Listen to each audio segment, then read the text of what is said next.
आप जब भी कोई गलत काम करते हो तो आपके वेल विशर यही कहते हैं कि ऊपर वाले से डरो, क्योंकि ऊपर वाला सब देख रहा है। वैसे तो ये रेफरेंस भगवान के लिए दिया जाता है, पर आजकल के हाईटेक दुनिया में सीसीटीवी के लिए भी ये एप्लीकेबल है। अब देखिए ना, चंडीगढ़ मेयर पोल के प्रिसाइडिंग ऑफिसर ने ऊपर लगे सीसीटीवी को इग्नोर किया और बुरी तरह फंस गए। इसीलिए गलत काम नहीं करते, क्योंकि बिग बॉस, सीसीटीवी और भगवान सब देख रहे हैं। सीसीटीवी फुटेज का रिजोल्यूशन भले कम हो, पर क्राइम साफ और सही दिख जाता है। लेकिन अगर आपके दिमाग में प्रॉब्लम हो तो सही चीज भी आपको गलत ही दिखती है। जैसे हमारे बंगाल के कुछ बीजेपी लीडर्स, जिनको हर पगड़ी पहना पंजाबी खालिस्तानी दिखता है। क्योंकि मैंने टर्बन पहना है तो आप लोग ये बोल रहे हैं, अगर मैंने टर्बन ना पहना तो आप मुझे बोलते खालिस्तानी। ये बीजेपी वाले भी ना भावनाओं पे कंट्रोल ही नहीं करते। वैसे जब तक किसानों का आंदोलन चलता रहेगा, बीजेपी के सपोर्टर्स को खालिस्तानी दिखते रहेंगे, क्योंकि आप तो बीजेपी वालों का नेचर जानते ही हो। पर जहां बीजेपी को हर जगह खालिस्तानी दिख रहे हैं, तो राहुल गांधी को हर जगह अडानी दिख रहे हैं। इसका नाम अडानी, इसका नाम अडानी। गौतम अडानी यही शर्ट खरीदता, गौतम अडानी यही शर्ट खरीदता। अडानी की आमदनी कितनी है? अडानी की आमदनी कितनी है? वैसे राहुल को फिलहाल अडानी को छोड़ अपनी पार्टी को देखना चाहिए, क्योंकि कमलनाथ के बीजेपी ज्वाइन करने की रूमर्स काफी गर्म है। तो क्या वाकई कमलनाथ कांग्रेस छोड़कर बीजेपी जा रहे हैं? कैसे सुप्रीम कोर्ट ने चंडीगढ़ मेयर पोल के रिजल्ट को क्वैश कर दिया, और संदेशकालीन इशू को कैसे बीजेपी अपने फायदे के लिए इस्तेमाल कर रही है? We'll talk about all that in today's episode of The Satire। सबसे पहले बात चंडीगढ़ मेयर इलेक्शन में हुए धांधली की, जिसका वीडियो देखकर सुप्रीम कोर्ट भी शॉक हो गई और कहा छी। आपको याद दिला दें कि चंडीगढ़ इलेक्शन में प्रिसाइडिंग ऑफिसर अनिल माशी ने इलेक्शन में आप और कांग्रेस के फेवर में पड़े 8 वोट्स को इनवैलिड डिक्लेयर कर दिया था। हालांकि सीसीटीवी फुटेज में साफ दिख रहा था कि कैसे मासी ने गलत तरीके से उन वोट्स को इनवैलिड डिक्लेयर किया। खैर, ये मामला सुप्रीम कोर्ट में गया, और जब कोर्ट ने मासी से पूछा कि वो बैलेट पेपर पे क्या लिख रहे थे, तो मासी ने कहा मैं तो जी बस साइन कर रहा था। पर सुप्रीम कोर्ट के जज समझ गए कि मासी झूठ बोल रहे हैं। तो कोर्ट ने पूछा कि आप तो पेपर पे कुछ स्क्रिब कर रहे थे, तो मासी ने कहा कि कुछ नहीं जी, बस पेपर कुछ डिफेस से हो गए थे, तो मैं तो उन पर बस मार्क लगा रहा था। इस क्यूट से रिप्लाई पे कोर्ट ने पूछा कि कितने पेपर डिफेस हुए थे, तो मनीष ने ऑनेस्टली कह दिया 8। और वोट कितने इनवैलिड डिक्लेयर हुए थे? 8। यार तुमसे अच्छे तो पाकिस्तान के पोल ऑफिसर्स हैं। एटलीस्ट एक ने कबूल तो कर लिया कि इलेक्शन में रिगिंग किया था। बिल्कुल बेज़ाब्तियां तो छोटा लफ्ज है। जो यहाँ पे हुआ है कि जो लोग आजाद उम्मीदवार 70-70, 80-80 हजार की लीड से जीत रहे थे, हमने उनको हरवाया है और उनके ऊपर जाली मोहरे लगा के सबको हरवाया। देखिए, मैं ये सारी इस गलतकारी की जिम्मेदारी अपने ऊपर ले रहा हूँ, और साथ आपको बता रहा हूँ कि जो चीफ इलेक्शन कमिश्नर है, जो चीफ जस्टिस है, वो भी इस काम में पूरे शरीक। वाह, somebody in Pakistan showing guts. Shame on you, Anil. Anyway, supreme court ने चंडीगढ़ इलेक्शन के रिजल्ट को क्वैश कर दिया और आपके कुलदीप कुमार को विनर डिक्लेयर कर दिया। कोर्ट ने प्रिसाइडिंग ऑफिसर को शो कॉज नोटिस इशू किया और पूछा मार दिया जाए या छोड़ दिया जाए, बोल तेरे साथ क्या सुलूक किया जाए। वैसे चंडीगढ़ के मेयर कुलदीप कुमार तो बन गए हैं, पर कहानी में एक ट्विस्ट है। कोर्ट ने पूरे इलेक्शन को क्वैश नहीं किया है और ना ही फ्रेश इलेक्शन करवाने को कहा है, और इस बीच आपके 3 काउंसलर्स ने अपनी पार्टी को बाय बाय करके बीजेपी ज्वाइन कर लिया। अब आप मैथ समझिए। इस लेटेस्ट डेवलपमेंट के बाद बीजेपी के टोटल काउंसलर हो गए हैं 17, और चंडीगढ़ एमपी किरण खेर का 1 वोट और अकाली दल का 1 वोट मिला दे तो टोटल वोट हो जाएंगे 19, मतलब मेजॉरिटी मार्क टच्ड। तो अगर कल को बीजेपी कोर्ट के ऑर्डर को चैलेंज करती है तो नंबर्स बीजेपी के फेवर में ही है। यानी इतना कुछ होने के बाद भी आप एंड कांग्रेस के लिए same result, but supreme court के ऑर्डर के बाद क्या बीजेपी के लिए ये इतना आसान होगा? There is no concept of a no confidence. You're not talking of parliamentary democracy. This is a statute, a creature of statute, the municipal corporation, which gives a fixed 1-year term to the mayor. The mayor will last 1 year and go off. There is no concept, no provision, no statute for a no confidence. Get that clear? Moving on, बात democracy की हुई है तो हमारे किसान भाइयों के democratic right की भी बात कर लेते हैं।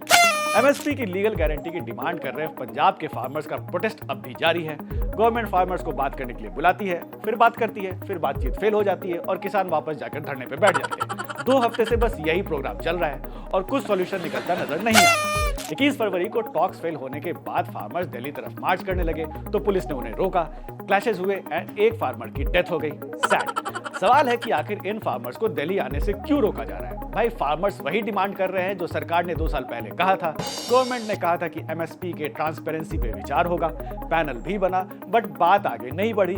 तो फार्मर्स तो प्रोटेस्ट करेंगे ना, जो कि उनका डेमोक्रेटिक राइट है, और वो दिल्ली आना चाह रहे हैं, जहां न्यू टेंपल ऑफ डेमोक्रेसी यानी नया पार्लियामेंट भी बनाया गया है। वैसे तो सरकार बहुत डेमोक्रेसी की दुहाई देती है। लोकतंत्र हमारा स्पिरिट है, लोकतंत्र हमारी रगों में है, लोकतंत्र को हम जीते हैं। वाह क्या बात है। बताइए, एक तरफ लोकतंत्र की बातें करते हैं और दूसरी तरफ डेमोक्रेटिक राइट भी नहीं देते। हिपोक्रेसी की भी सीमा होती है। इसी बीच एक्स के मालिक इलॉन मस्क ने बताया कि इंडियन गवर्नमेंट ने उन्हें कुछ अकाउंट्स एंड लिंक्स को ब्लॉक करने का ऑर्डर दिया है, और अगर मस्क ऐसा नहीं करते हैं तो एक्स के employees could face potential penalties including significant fines and imprisonment. इसका क्या मतलब? लोकतंत्र हमारा स्पिरिट है, लोकतंत्र हमारी रगों में है, लोकतंत्र को हम जीते हैं। वाओ, वैसे मीडिया रिपोर्ट्स की माने तो ये सारे वही अकाउंट्स हैं जो प्रोटेस्ट कर रहे फार्मर्स के फेवर में पोस्ट कर रहे हैं। बताइए, किसानों को दिल्ली आने नहीं दे रहे और किसानों को फेवर में किसी को कुछ पोस्ट भी नहीं करने दे रहे। लोकतंत्र हमारा स्पिरिट है, लोकतंत्र हमारे रगों में है, लोकतंत्र को हम जीते हैं। मूविंग ऑन, इधर दिल्ली के नजदीक किसान प्रोटेस्ट कर रहे हैं, तो उधर दिल्ली से हजारों किलोमीटर दूर बंगाल के संदेशखाली में औरतें प्रोटेस्ट कर रही हैं। अब इनकी क्या डिमांड है भाई? तो इनकी डिमांड है arrest of TMC leader Sheikh Shahjahan. वही शेख शाहजहां जिनके घर जब इन्फोर्समेंट डायरेक्टर की टीम रेड करने गई थी तो टीएमसी के लोगों ने ईडी की टीम पे ही अटैक कर दिया था। वो दिन है और आज का दिन है शेख एब्सकॉन्डिंग है और पुलिस पकड़ ना पाई। खैर, फरार शेख पर संदेशखाली की औरतों ने सेक्सुअल एक्सप्लॉयटेशन और लैंड ग्रैबिंग जैसे सीरियस चार्जेस लगाए हैं, बट ममता दीदी का कहना है सब पॉलिटिकली मोटिवेटेड चार्जेस है, ऐसा चल बेना। वैसे संदेशखाली नॉर्थ 24 परगना का हिस्सा है जहां मुस्लिम आबादी ज्यादा है और मुस्लिम डोमिनेटेड रीजन में मुस्लिम लीडर के ही अगेंस्ट प्रोटेस्ट हो रहा है, और इसे देखकर बीजेपी काफी खुश हो रही है और इस प्रोटेस्ट को काफी केयरफुली अपने फायदे के लिए यूज कर रही है। एक्सपर्ट का तो यह भी मानना है कि बीजेपी संदेशखाली को वैसे ही यूज करना चाहती है जैसे ममता बनर्जी ने नंदीग्राम का यूज किया था। कि BJP wants to make Sandeshkhali as a Nandigram of BJP. मतलब what Mamta did with Nandigram against CPM, now it's a history repeats history.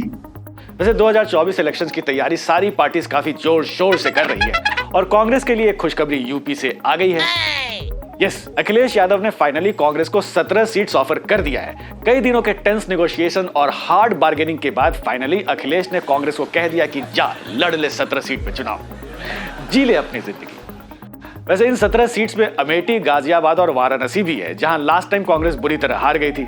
Akhilesh Yadav is very smart, in seat पे खुद तो जीत नहीं पाते तो कांग्रेस को दे दिया, मैं हारूं इससे बेटर आप ही हार जाओ। वैसे इन 17 सीट्स के बदले कांग्रेस को भी मध्य प्रदेश में खुजराहो सीट समाजवादी पार्टी को देना पड़ गया, बट खैर एटलीस्ट एक सीट शेयरिंग एग्रीमेंट फाइनल तो हुआ। उधर आम आदमी पार्टी है जो हर बात पे बस कांग्रेस को इंसल्ट करते रहती है। बट जोक्स अपार्ट, फाइनली आपने भी कांग्रेस के साथ सीट शेयरिंग कर लिया है और इस डील के मुताबिक दिल्ली में कांग्रेस 3 सीट पे लड़ेगी और आप 4 सीट पे। वैसे ये दोनों पार्टीज कितने सीट जीतेंगी नॉट श्योर। लास्ट 2 टाइम से दिल्ली की सारी सीट्स बीजेपी ही जीत रही है। कांग्रेस के लिए लास्ट वीक वैसे काफी थ्रिलिंग रहा। वीक के स्टार्ट में न्यूज आ गई कि कमलनाथ भी पार्टी को बाय बाय करके बीजेपी जाने वाले हैं और कमलनाथ ने भी इस रूमर को डिसमिस नहीं किया। इस तरफ या उस तरफ, पर बात यह है कि अगर ऐसी कोई बात होगी मैं आप सबको सबसे पहले खबर करूंगा। बट फाइनली जब कमलनाथ ने राहुल के यात्रा की एक मीटिंग अटेंड कर ली तो कांग्रेस वालों की जान में जान आई कि चलो कमलनाथ जी तो फिलहाल नहीं जा रहे। कमलनाथ जी तो नहीं गए पर उनके कॉन्स्टिट्यूएंसी छिंदवाड़ा से काफी कांग्रेस लीडर पार्टी छोड़ के बीजेपी चले गए। शिट। खैर, एमपी से यूपी के अमेठी चलते हैं जहां लास्ट वीक स्मृति ईरानी गई थी और वहां नायक के अनिल कपूर की तरह रोड पे ही इंसाफ कर रही थी। पर जनता को आप जानते हैं, नेताओं को परेशान करने में बड़ा मजा आता है और एक लड़के ने तो वही कर दिया। लैंड इंक्रोचमेंट के कंप्लेंट पर मंत्री साहिबा एक लेखपाल को डांटने लगी और कहने लगी कि जमीन खाली करवाइए नहीं तो मैं धरने पे बैठ जाऊंगी। तभी पीछे से एक लड़के ने चिल्ला दिया, मैडम बैठ ही जाइए। आधे घंटे में खाली करा भैया, वरना जमीन के सामने जाके बैठ जाऊंगी।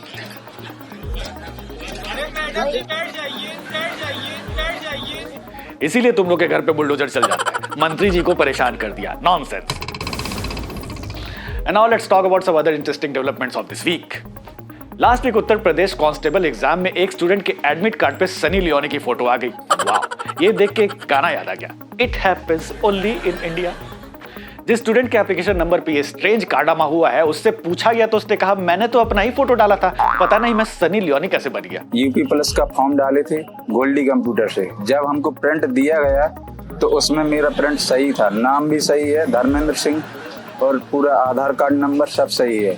उसके बाद जब एडमिट कार्ड आया तो उसमें सनी लियोनी की फोटो आ गई, उसका नाम भी आ गया, पूरा बदल गया एडमिट कार्ड। बताइए, पहले स्टूडेंट सनी लियोनी को देखने के चक्कर में एग्जाम में फेल हो जाते थे और आज सनी लियोनी के चक्कर में एग्जाम भी नहीं दे पा रहे। मूविंग ऑन, एक बार फिर इन्फोर्समेंट डायरेक्टोरेट ने अरविंद केजरीवाल को समन किया है और इस बार केजरीवाल को 26 फरवरी को पेश होने को कहा गया है। केजरीवाल जी अब तक 6 समन स्किप कर चुके हैं, अब तो समन स्किप करने की उन्हें आदत हो गई। वैसे ये ईडी का 7 समन है। हेमंत सोरेन को 10 समन के बाद अरेस्ट किया गया था, तो केजरीवाल अभी भी 3 और समन स्किप कर सकते हैं। Virat Kohli and Anushka Sharma recently announced that they have been blessed with a baby boy. Congratulations! बच्चे का नाम दोनों ने अकय रखा है। वैसे आजकल के पेरेंट्स बच्चों के नाम पे काफी ध्यान देते हैं, आरव, वामिका, अकय एटसेट्रा एटसेट्रा, वरना हमारे टाइम पे पेरेंट्स नाम पे जरा भी मेहनत नहीं करते। तभी हमारे क्लास में 5 अभिषेक, 4 पूजा, 6 शिल्पी और 15 रमेश हुआ करते थे। Well, that's all for now. If you like this video, share it with your friends and family and do not forget to subscribe to our channel India Today and Aaj Tak.